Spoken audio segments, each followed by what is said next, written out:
senhor presidente dos Sinagências. Sinagências. Fica bom. É. Eu sei, por exemplo, mas aqui é um sim que eu dou às agências reguladoras brasileiras. Nosso estimadíssimo presidente Alex Naldo. Gostaria de cumprimentar todos os presentes, especialistas de regulação, desde logo solidário ao pleito justíssimo de equiparação, uma defasagem importante aí, né? Aos analistas, aos técnicos de regulação, aos técnicos administrativos, a todos, senhoras e senhores. Eu, de início, imaginava até comentar um pouco o PL de ontem, mas vamos esperar que agora a sanção, né? E eu quero fixar aqui, ou propor aos senhores, algumas premissas hermenêuticas sobre regulação no Brasil. Acho que isso é mais importante, inclusive suscitar, presidente, uma série de pautas para aprofundamentos futuros. Em primeiro lugar, é apenas uma regulação de Estado e não governativa que será sustentável e permitirá um ambiente de negócios intertemporalmente seguros. Intertemporalmente seguros, de longo prazo. Nada é mais premente para o Brasil do que acalmar um pouquinho o ânimo e superar a miopia temporal, não é? E pensar o Brasil com um rumo sustentável em todas as áreas. Eu diria mais, vivemos uma era para o direito administrativo, regulatório e direito administrativo em geral, convulsionada. Essa expressão não é minha, essa expressão está no prefácio do melhor livro, que talvez americano, sobre regulação, da última edição, do livro do Stephen Breyer e colegas. Uma era convulsionada, a expressão que eles utilizaram neste prefácio. E mais do que nunca é preciso, portanto, discutir, refletir sobre a autonomia, sobre independência regulatória de Estado. Nesse tríplice aspecto que foi aqui selecionado, uma autonomia técnica, eu quero só dar algumas pinceladas sobre o que eu suponho seja uma autonomia técnica, efetiva, uma autonomia administrativa, e quero lhes falar sobre uma preocupação enorme que eu tenho sobre uma agenda paralela. Nós não podemos nos distrair dessa agenda paralela, porque nela está, por exemplo, inserida uma pauta de avaliação de desempenho, que, a meu juízo, adota premissas completamente diferentes daquelas que eu preconizo pelo direito administrativo do século XXI. E quero também lhes falar sobre acordo nas agências reguladoras.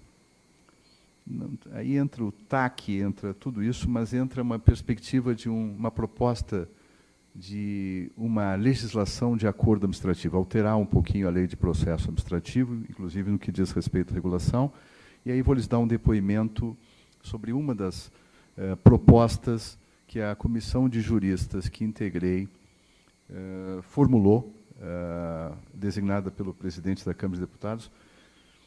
Nós formulamos algumas propostas, inclusive nessa matéria, e também de administração pública digital. E, finalmente, uma palavrinha sobre autonomia financeira. Tá? Aí, uns 5 minutos prolongados já pelo Dr. Alex Naldo, mas eu quero ser muito sucinto, então, a minha sugestão é que depois se possam selecionar esses temas. Cada um deles mereceria, quem sabe, um seminário específico, né? E com propostas concretas, desdobramentos concretos. Nós temos que ser muito pragmáticos na defesa da regulação de Estado e gerar uma certa calma nesse marco regulatório, né?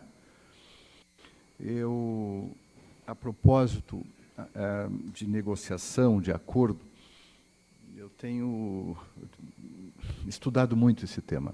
Na Faculdade de Direito de Harvard, há 20 anos, eu já tenho uma escola de negociação. E eu até escrevi um artigo, que não vou ter tempo de comentá-lo em profundidade, mas eu sugeriria que vocês baixassem depois, chamado Direito Administrativo Não Adversarial, que para mim é o direito administrativo mais promissor para o século XXI.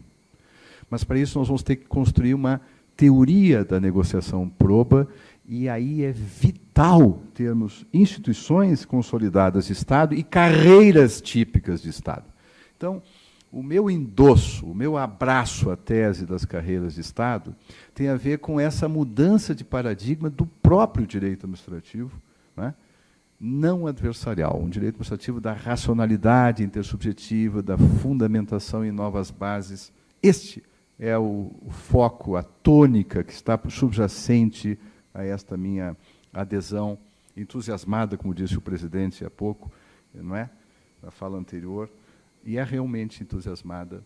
As pessoas estranham um pouco isso, né? Porque não é muito comum alguém defender. Por exemplo, eu defendo o Ministério Público. E aí as pessoas, ué, é advogado? Claro que sou advogado, e eu tenho essa visão de longo prazo, a visão de Estado, a visão de que nós precisamos ter instituições consolidadas, né? Douglass North tem razão, sem isto não há um país que se desenvolva de maneira duradoura. Fixadas essas ideias iniciais, então vamos à autonomia técnica. Eu selecionei, a propósito da autonomia técnica, um primeiro ponto, que é um grande desafio. Ontem nós vimos o que foi aprovado na linha da despartidarização dos dirigentes. Acho que é um consenso aqui, não é nada contra o partido ou os partidos em si, mas é contra o enviesamento que isso gera. Mas aí há um desafio maior e mais profundo para quem exerce carreira típica de Estado. É exatamente entender quais são os vieses na tomada de decisão. Eu penso que aqui é um debate importante. O estudo do Behavioral Sciences e o estudo dos vieses. Daniel Kahneman, vocês conhecem. Tá? Viés do status quo, viés da preferência pelo presente, que gerou equívocos históricos na matriz de transporte no Brasil, no meu entender. Né? Vários vieses, por exemplo, esse, de novo, viés do status quo. Vejam a dificuldade que o Brasil tem de fazer a opção mais evidente do mundo, para mim, que é pela primazia das energias renováveis. Né? Já que eu estou aqui na ANEEL, queria dizer que, para mim, isso é uma evidência, à luz de qualquer avaliação de impactos, é uma coisa que salta à minha vista, mas são vários vieses. O império dos fósseis nos Estados Unidos tem esse enviesamento. Então, existe uma primeira proposta de autonomia técnica, a CVM fez um CVM comportamental, né? Os vieses do poupador, os vieses do investidor, os vieses do consumidor. Pois bem, nós tínhamos que fazer um estudo muito detido, eu tenho falado muito sobre vieses do julgador, em cursos para juízes, vieses do regulador. E quais são as técnicas de desenviesamento? Se não é ingênuo imaginar que não vai haver algum tipo de captura cognitiva. Olha só, nós temos a captura que o Stigler exagerou e acabou gerando uma desregulação exacerbada, mas tem a captura de mercado, não é? Que é grave, e nós temos que estar atentos a ela permanentemente. Nós temos a captura de governo, não este o governo A ou B, qualquer governo, não é? Tem uma enorme de uma tentação de capturar a agência, sobretudo quando essa agência não é independente. Exemplo de uma regulação executiva e não independente, EPA nos Estados Unidos. Todo o empenho do executivo americano de, infelizmente, capturar cognitivamente a agência. Percebe? Não é uma captura no sentido tradicional. É do enviesamento. Então, a minha primeira proposta é, sejamos francos, todos nós temos de lidar com os vieses. O primeiro ponto é conhecê-los, mapeá-los. Estou à disposição. Nesse livro, Direito Fundamental à Boa Administração Pública, eu me dedico um pouco a esse mapeamento dos vieses. Mas eu acho que esse é um debate crucial no âmbito das agências reguladoras brasileiras. Viés do enquadramento, vários vícios, desvios que todos nós temos e que precisamos saber como lidar com eles. Segundo ponto, que tem um pouco a ver com esse primeiro, o Brasil, eu dizia há pouco, numa conversa com uma dirigente da Anvisa, o Brasil precisa urgentemente fazer uma reflexão mais profunda sobre a avaliação de impactos regulatórios e a avaliação de impactos em geral.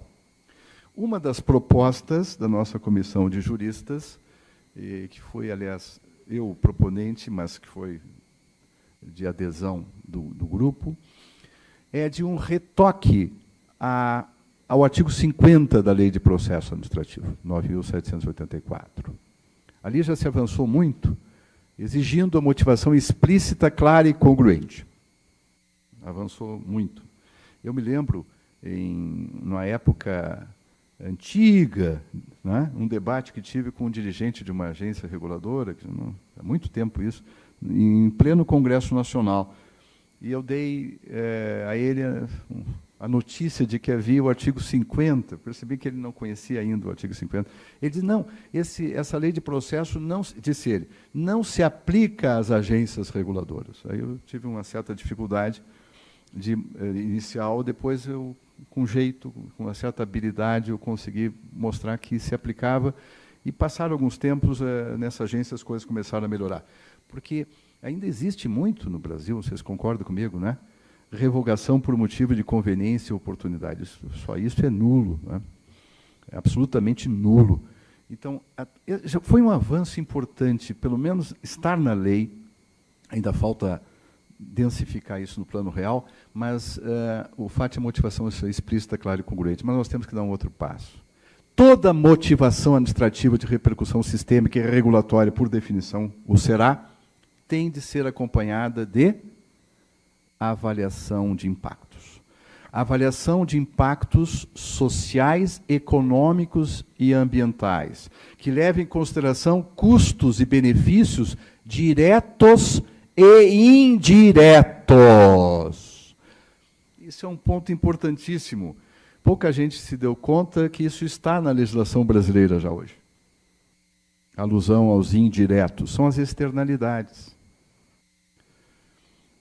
Nos Estados Unidos agora houve a Cass Sunstein criticou com razão a avaliação feita no caso do mercúrio, não levou em consideração também os co-benefícios na hora de fazer a análise de custos e benefícios. Isso é muito importante. Isso está na legislação brasileira, sabe onde? Por influência do TCU. Correta, saudável influência do TCU no processo legislativo, sugeriram e foi acolhido lá atrás, no RDC, artigo 4º. Já está lá, assim, nesses termos. Está no artigo 32 da Lei das Estatais, explicitamente. Pois bem, o que nós fizemos agora foi explicitar para todo e qualquer ato decisório administrativo brasileiro. Por que eu digo isso? Porque eu vejo algumas avaliações de impactos regulatórios, nós estamos começando, já é um progresso falar disso, né? Não deixa de ser falei do Cass Sunstein, ele fala de Cost Benefit Revolution no penúltimo livro dele, 2018. Porém, é pouco.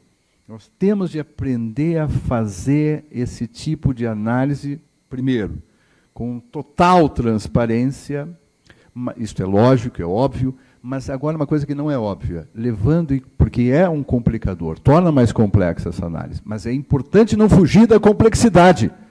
Porque quem foge da complexidade é a política de curto prazo. Quem pensa no longo prazo não pode fugir da complexidade do exame de externalidades.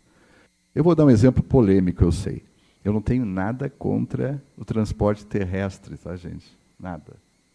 Mas eu pergunto, uma boa análise de custo-benefício diretos e indiretos teria dado para o Brasil o peso do modal rodoviário?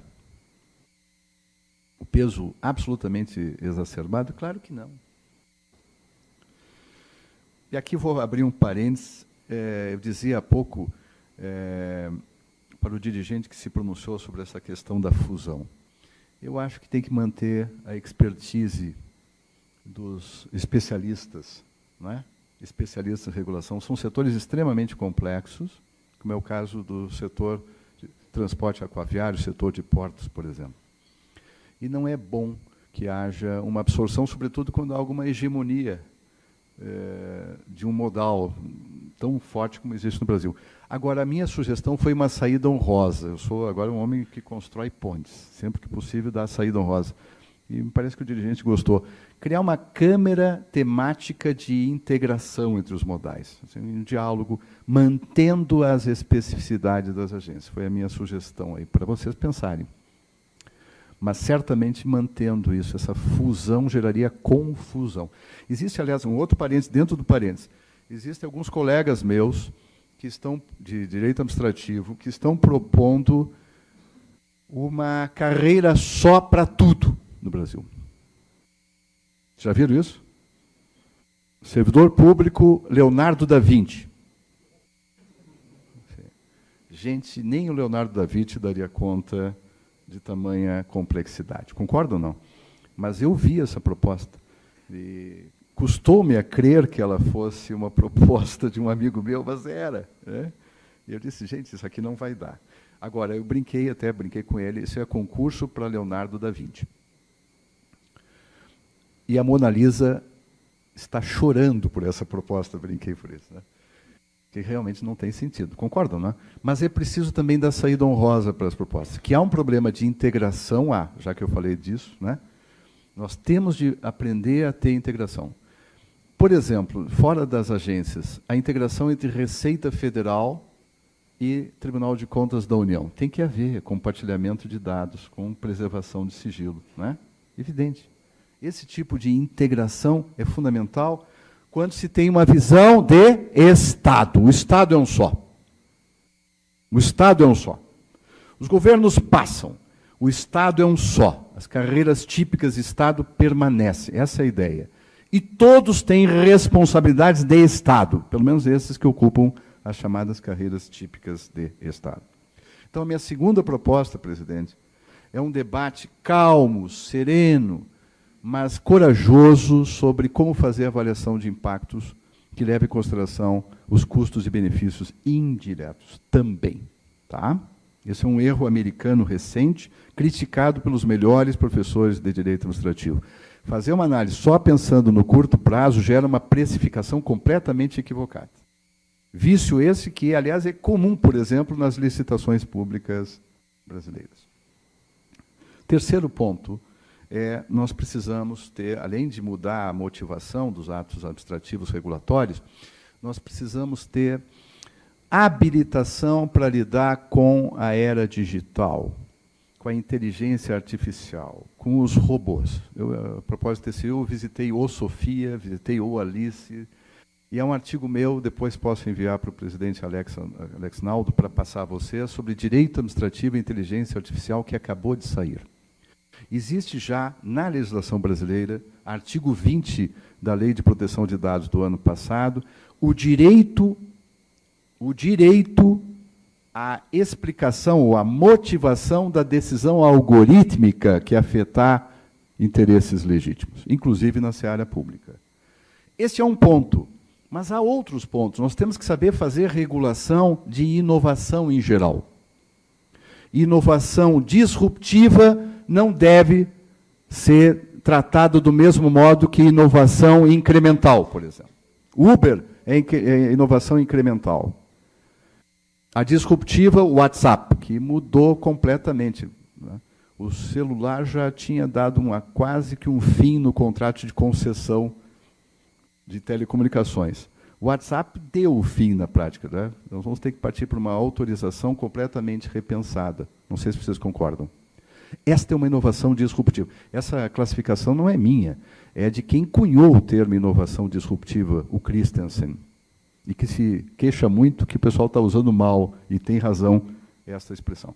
Uma regulação de inovação disruptiva tem que ser muito mais cautelosa. Falei do WhatsApp, está na hora de pensar seriamente nisso. Né? Aliás, quem está pedindo quase de joelhos para que haja regulação é o setor. Né? O próprio Zuckerberg está pedindo isso explicitamente. Então, esse é um ponto crítico. Nós temos que pautar a regulação de Estado que lide com a administração pública digital. E aí dou a notícia a vocês. Eu gostaria muito de poder debater, já está no Congresso Nacional, já foi designado até um deputado para tratar do assunto, a nossa proposta que saiu da comissão, especialmente tive a ocasião de ser, digamos assim, o propositor, mas todos deram as chegas, e eu acho que tem que ter um grande debate público sobre isso, um projeto de administração pública digital, com regulação dessa era digital, tá certo? Esse é um debate que eu vejo um pouco preocupado aqui, o Brasil está bem atrasado, né? Eu estive agora em Londres e eu vejo que nós ainda nem pautamos isso, até por razões óbvias, né? Nós estamos todos meio que distraídos com esse debate, principalmente envolvendo a reforma previdenciária. E aqui abro um parênteses, eu tenho lutado muito para não haver a desconstitucionalização, a garantia do valor real, para mim, é cláusula pétrea. A transição pode ser e deve ser suave, proporcional. Fechado parênteses, não vou me alongar. Então, essa proposta de uma regulação de inovações, estão de acordo que é uma proposta-chave para o futuro destas carreiras, não é? Como nós vamos lidar com isto? Houve uma frase de alguém, não importa quem, que disse assim, olha, muita gente vai se aposentar nos próximos tempos, não é problema, porque nós podemos substituir por inteligência artificial. Eu quero dizer que eu não concordo com essa ideia. Não acho que seja uma boa solução, não é?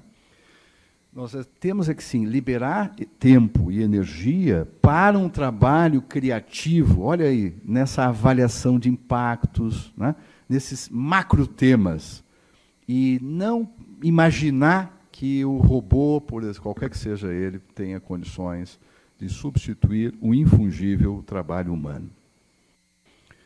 Por incrível que pareça, eu acho que é infungível mesmo, tá certo? Por exemplo, nada vai substituir um bom professor, espero, né? Nada vai substituir um bom especialista de regulação. Tenho convicção disso. Porém, existe essa tentação inicial. Então, essa é uma pauta obrigatória para mim, em termos de autonomia técnica. E, por último, e eu vou colocar isso dentro da autonomia técnica, um assunto que já apareceu na mesa de abertura. É um tema chave, e que não foi resolvido, não foi equacionado pelo PL. Não é? E nós vamos ter que resolver isso, talvez em outro momento, talvez até com outro PL, mas, sobretudo, culturalmente. É o tema da deferência. Eu não me refiro à deferência nos moldes do Chevron Test, que está sendo criticadíssimo com razão nos Estados Unidos. Eu me refiro à ideia de que, se temos carreiras de Estado que estão agindo motivadamente, que estão agindo tecnicamente, probamente elas têm que ser respeitadas e só em último caso se derruba uma decisão nesses moldes. Existe uma questão até de economicidade aqui, mas existe também uma questão de confiança mútua de longo prazo. Quer dizer, falou a agência tal, está falado. Só em caso de vício estridente, né, é que se pode derrubar tal decisão. Claro que isso supõe probidade. É óbvio que isso supõe motivação consistente. Mas também supõe uma cultura de diálogo, de escuta ativa, de integração. Por isso, aquela minha proposta há pouco, né, de câmaras de integração. Eu considero fundamental a pauta da deferência.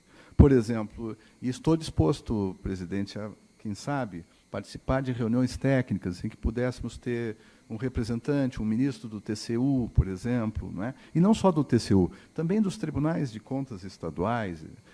Temos um diálogo amplo, não é? Que eles pudessem também conhecer um pouco melhor como funciona uma agência reguladora, e não só a agência que leva esse nome, mas também as autarquias reguladoras. Vocês concordam que essa é uma pauta fundamental? Deferência. E também, cá entre nós, bem entre nós, essa deferência tem um outro lado. Não raro, o judiciário já decidiu e vem sendo ignorado em algumas das suas decisões. Isso também não é certo. Concorda com isso? mesmo que ainda não haja súmula vinculante, nós temos que dar uma olhada para ver se aquela decisão está mais ou menos consolidada e vamos tentar criar esse clima de respeito mútuo, não é? Que não precisa ter pacto para isso, né? Não precisa ter pacto para isso. É um estilo de respeito mútuo e de diálogo que me parece fundamental entre carreiras de Estado. Claro que também é fundamental com quem ocupa posições políticas, né? Quando se fala, eu estou falando aqui para carreiras de Estado, mas a ideia de escuta ativa, de dar saída honrosa, de nunca, como diria o William Ury, nunca fazer o outro cair de joelhos, mas cair em si, é diferente. Essa é uma perspectiva fundamental. Sem deferência não há sentido. Mas só haverá deferência se houver realmente autonomia técnica. E fundamentação precisa, não tecnocrática, técnica, científica, baseada em evidências. Baseada em evidências. Aliás, houve um relatório de 2017, bipartidário, republicano e democrata dos Estados Unidos, e renudou num act que foi assinado agora, em 2019. É verdade que foi assinado pelo Trump, mas eu não tenho preconceito. Até o Trump pode acertar. Essa frase é forte, né? O Trump realmente não goza da minha maior simpatia do ponto de vista do direito administrativo. Mas ele assinou o act. E o que diz esse act? Foundations for Evidence-Based Policy Making, gente. Act. Esse é o nome. Isso é uma mudança, pelo menos, normativa surpreendente. Por que nós não podemos, no Brasil, fazer esse debate que tem a ver com a avaliação de impactos, tomar decisões realmente baseadas em evidências? E depois vamos discutir o que são evidências. Evidência nesse sentido não é no sentido do direito probatório, é evidência no sentido de dado estatístico. Então, essa é a primeira parte, autonomia técnica. E com estas propostas de mais trabalho de aprofundamento, né? Segunda parte, autonomia administrativa. Vou começar pela parte mais fácil de propor, embora não muito fácil de executar. Nós precisamos de uma disciplina do acordo brasileiro. Semana passada eu estive no MPF, convite do MPF, nós estamos falando sobre acordo de leniência, por exemplo, né? Hoje aí há uma falta de um sistema de acordo. As agências reguladoras, eu não sei se vocês vão concordar, mas elas têm que reconhecer que há um probleminha técnico notável com uma figura chamada multa. É um problema cultural, não é? Concordo ou não? Probleminha de enforcement aqui da multa, né? Então, tá bem, eu não apoio que a multa não seja levada a sério no Brasil. Não apoio, nem de longe. Mas eu diria assim, nós precisamos encontrar alternativas, né? E eu tenho visto, até em outras áreas, por exemplo, a CGU está fazendo uma experiência notável de TAC para evitar, para solucionar problema de infração administrativa. Em vez de PAD, que é caro, oneroso, às vezes até causa enorme problemas emocionais na repartição, por que não resolver com TAC? E a experiência até aqui tem sido muito positiva. Vocês têm acompanhado isso? Vale a pena examinar essa experiência da CGU. Esta cultura do direito administrativo não adversarial supõe autonomia administrativa. Né? Quem vai realizar o acordo tem que estar empoderado para isso e treinado para fazer acordo. Não é? E deveríamos ter um sistema disciplinando o acordo administrativo brasileiro, inclusive nas agências reguladoras. Temos algumas experiências incipientes, mas essa é uma pauta absolutamente fundamental. Inclusive para encontrarmos alternativas e obrigações de fazer, né, motivadamente, que produzam um enforcement ao sistema regulatório e não a sua corrosão de prestígio. Essa proposta está bem, não, para vocês? Mas é um tema mais ou menos. Tem gente que não defende o acordo, é isso? Ou prefere a multa. Eu acho que o comando em controle realmente precisa continuar a existir. Eu não quero desprestigiar a punição, longe disso. Mas eu diria que, em vários momentos, o acordo é um jogo win-win para o interesse público. Mas depois vamos debater. Agora sim, dentro da autonomia administrativa, uma preocupação tremenda. Não quero assustá-los, mas eu já debati com o senador essa matéria, e foi o relator, por sinal um senador que é meu amigo, não é? Mas não adiantou muito, e continuamos amigos, mas não adiantou muito, não, porque é o seguinte, passou, e foi para a Câmara. Nós temos que corrigir isso aqui, gente. É uma avaliação de desempenho, vou usar uma expressão um pouco forte, não é maldade, tá? Do século XIX, baseada na ameaça, tá certo? Que ainda existe muito essa mentalidade no Brasil, né? A iniciativa privada é assim, ele me disse. Não, mas para lá, sentias bem fazendo isso assim, desse jeito, né? Aí eu citei para ele uma coisa que eu proponho que a gente faça uma reflexão enquanto é tempo. É o projeto Aristóteles do Google. Google, você sabe que nós já estamos na economia dos intangíveis, né? A economia digital já domina o mundo, pelo menos são as 5 maiores empresas do mundo nesse sentido. Mas ainda temos essa cultura um pouco antiga dos trabalhos repetitivos, monótonos e tal. Esses funcionam um pouco à base da ameaça, do Pavlov. Coitado, Pavlov não tem culpa disso. Mas o ponto é o seguinte, reparem bem, eu dizia para ele, o projeto, acharam já? Você já deve ter baixado, né? Projeto Aristóteles. 5 fatores que geram melhoria de desempenho numa equipe, nessa economia de ponta, né? Primeiro fator, sabe qual é? Segurança psicológica. Vocês estão vendo agora, entrou na lista das doenças o burnout, né? Gente, o modelo que estava sendo montado ali é um modelo para acabar com a segurança psicológica do servidor. E não para avaliá-lo, e não para motivá-lo a se aperfeiçoar. Não é? Exatamente o oposto do que eu prego. Não é? Claro que tem de haver avaliação de desempenho. Por exemplo, e aqui abro um parênteses para dar essa notícia. Eu propus, está lá nessa nossa proposta de administração pública digital, a avaliação continuada de políticas públicas por meio de aplicativos. A avaliação continuada de políticas públicas já está na Lei de Defesa do Usuário, mas eu estou propondo que seja feito por meio de aplicativos. O sujeito vai a um hospital, dá uma nota para o hospital, como a gente faz com outras atividades de aplicativo. É ou não é verdade? Mas com o cuidado de que não vai ser uma avaliação fulanizada. Não é para perseguir a pessoa do funcionário, não é assim que funciona, isso não é nem educativo. Vejam, pelo menos a minha proposta tem esse cuidado de fundo. Voltando então, eu penso que aqui está uma pauta-chave. Se passar essa avaliação de desempenho, a estabilidade que eu defendo qualificada das carreiras de Estado estará sob grave ameaça. Gravíssima ameaça. E não estou assustando ninguém, não é? Estou simplesmente mostrando que nós podemos e devemos dar uma prioridade para isso. Nós estamos todos distraídos com a reforma da Previdência e entrou essa pauta paralela. Aliás, uma outra pauta estranhíssima é a redução da jornada do servidor público, né? A meu juízo, com problemas de constitucionalidade explícita, mas, de qualquer maneira, essas pautas não são boas para o país, gente. Não são boas para a perspectiva de longo prazo do país. Então, nós temos que dialogar respeitosamente, como eu tentei lá com o senador. Ele deu uma balançada, ele disse, mas então o senhor faz umas propostas para a gente corrigir alguns pontos aí. Só que eu disse para ele, aquela proposta eu não conseguiria corrigir. Eu disse assim com toda essa franqueza. Não é? Vamos fazer uma outra, não é? Um substitutivo dessa, mas não dá tempo, porque já tem que sair, tá? E não deu tempo. Mas na Câmara dá tempo, e depois eu acho que vai voltar para o Senado, e nós devemos acompanhar isso com extrema atenção. Concordo com isso, não? Esta pauta?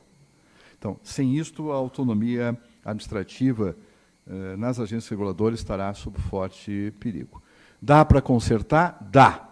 Tá certo? Mas o ponto número 1 é nós vamos ter que debater como é que se faz a avaliação de desempenho. Vai ser com o chefe imediato? Não é? Quem vai fazer? Como vai fazer? E qual a perspectiva? É premial? É repressiva? É para cortar custos?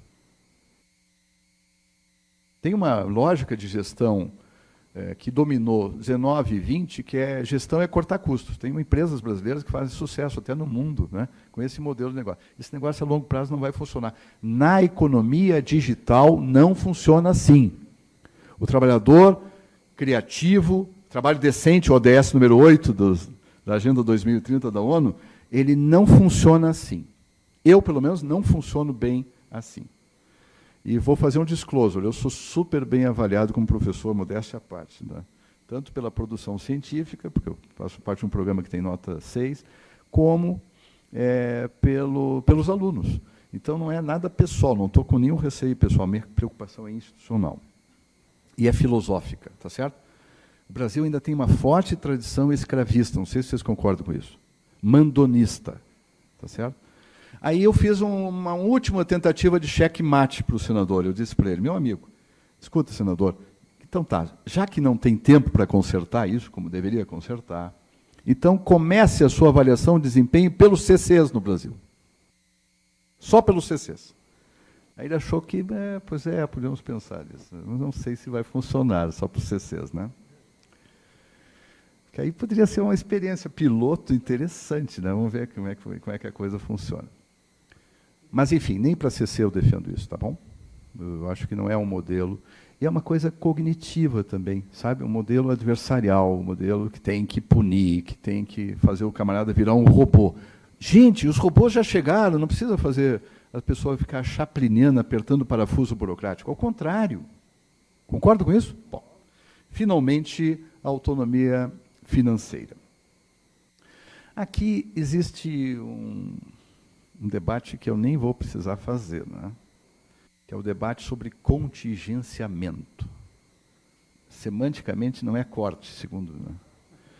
Contingenciamento. Eu não vou debater isso porque vocês todos conhecem esse assunto tão bem ou melhor do que eu. Mas eu vou debater, sobretudo, também não vou debater o teto de gastos. Só um parênteses. Vocês sabiam que pouca gente sabe disso no Brasil, mas é uma informação de utilidade pública. Ajudem a propagá-la porque ela faz bem para o Brasil no momento que está todo mundo achando que é isto, faz tal coisa ou quebra. O Brasil não... A não ser que haja uma profecia autorrealizável, que às vezes acontece. Todo mundo acha que vai quebrar, quebra. Não é isso? O sistema bancário sabe desse risco, né?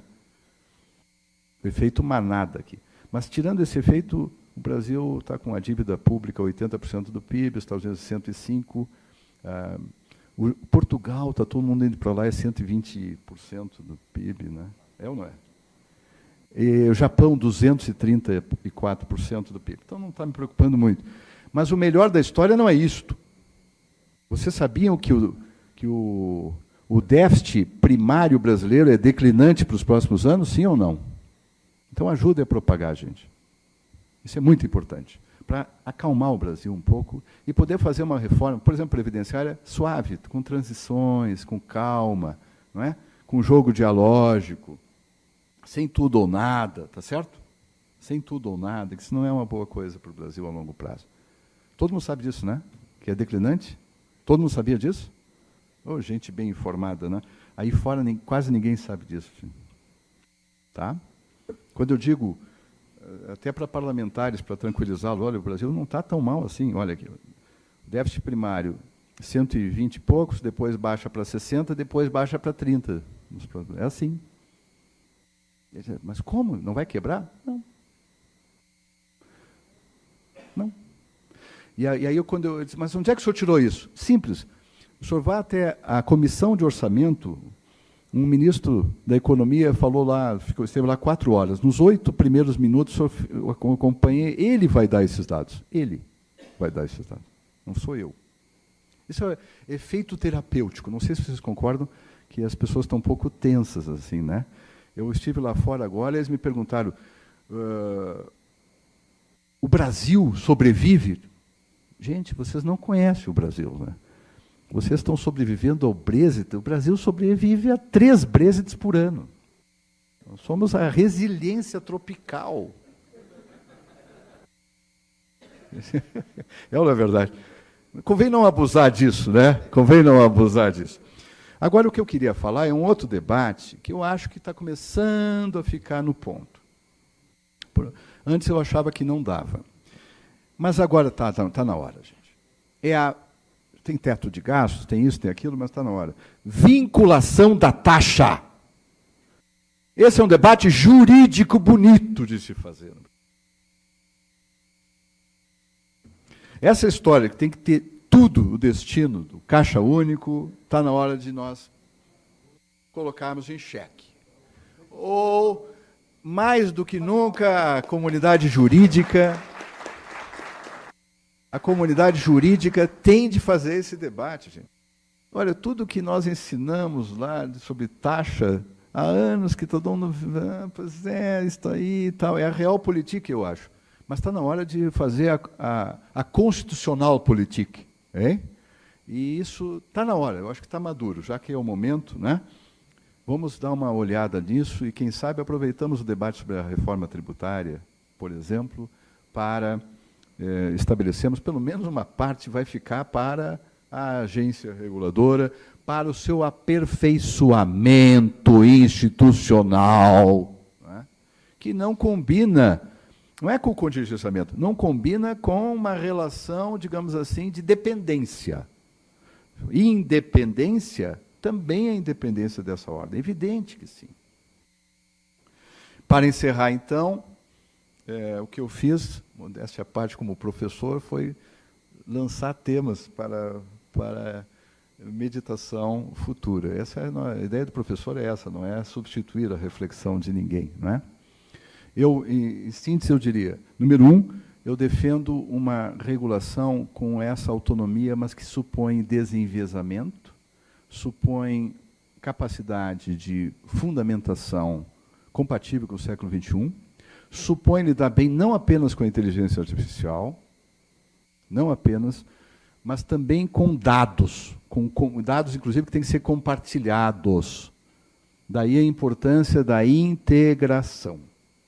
E supõe também uma enorme capacidade, depois eu quero ouvir o colega sobre a preocupação dele com os acordos, uma enorme capacidade de negociação proba. Aliás, essa palavra negociação, eu por muito tempo evitei, porque eu tenho pavor de negociata, né? De tráfico, de influência, de tudo isso. Por isso, a negociação, eu acho que tem que ter um processo. A nossa proposta lá é que se estabeleça um processo de acordo administrativo brasileiro. Agora, é muito importante, falei de acordo de leniência, né?